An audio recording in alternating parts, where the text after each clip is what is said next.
Hi,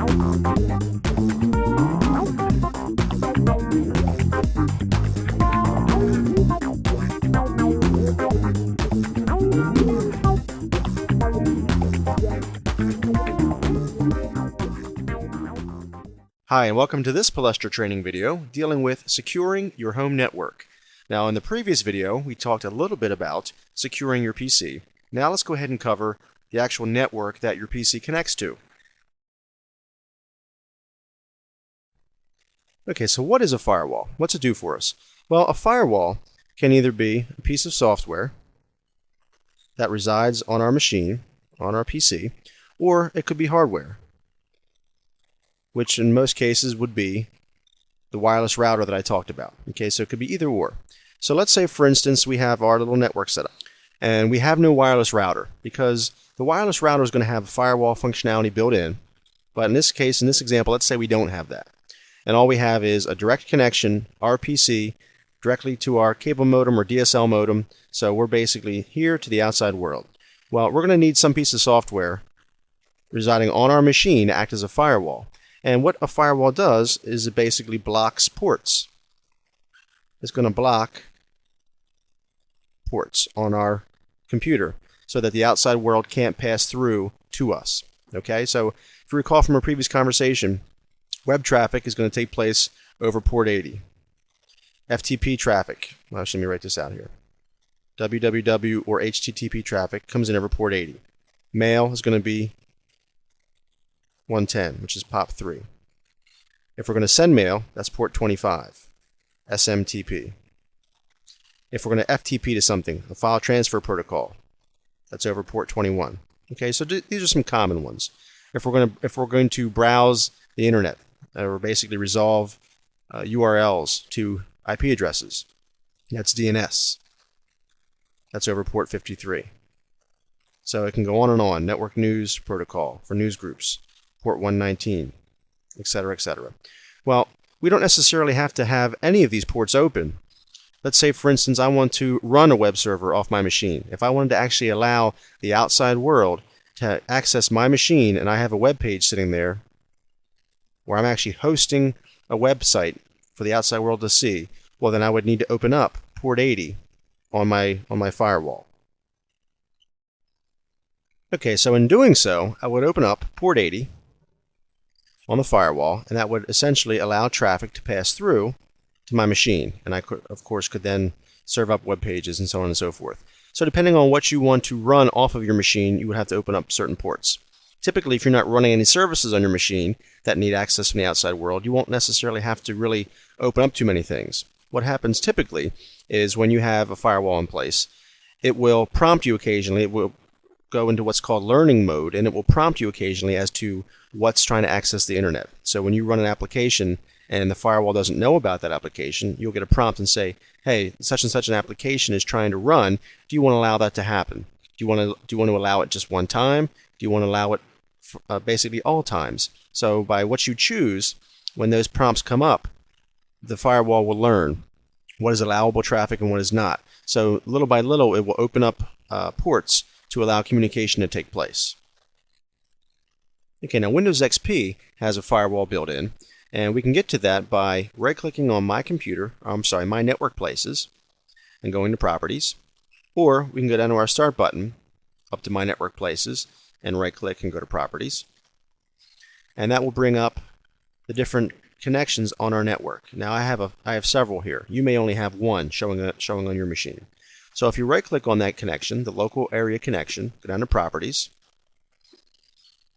and then to the Advanced tab, you'll see the Windows Firewall, and then you'll see a Settings button. Go ahead and click that. From there, you'll have the option to have your firewall turned on, and if you have Windows XP Service Pack 2, which is the most recent version of XP, this is turned on by default. In XP Service Pack 1, that wasn't the case. You had to go in and manually turn it on. But if you have SP2, it's going to be turned on automatically. You can either don't allow exceptions, which basically means lock all the ports, don't let anything through, or you can turn it off completely. And if you turn off your firewall completely, you'll get a small little shield that pops up and maybe a message saying, hey, it's not a good idea. You probably don't want to do that. Well, if you have other things in place, like your wireless router, which will have a firewall, That's one level of protection. Or you may go ahead and choose a software solution, a third-party software solution instead. But for right now, let's go ahead and turn this on.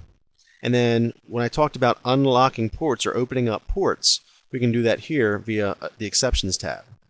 Now we could turn around and say, okay, these are the programs that it knows about that needs to have ports on the firewall opened up. So you could add a program if you needed to, or you could add a port if you needed to. So if you had, for instance, you were running a web server, you may go ahead and add a port for, call it web services, and give it a port number. Okay, so that way it would allow that to pass through the firewall.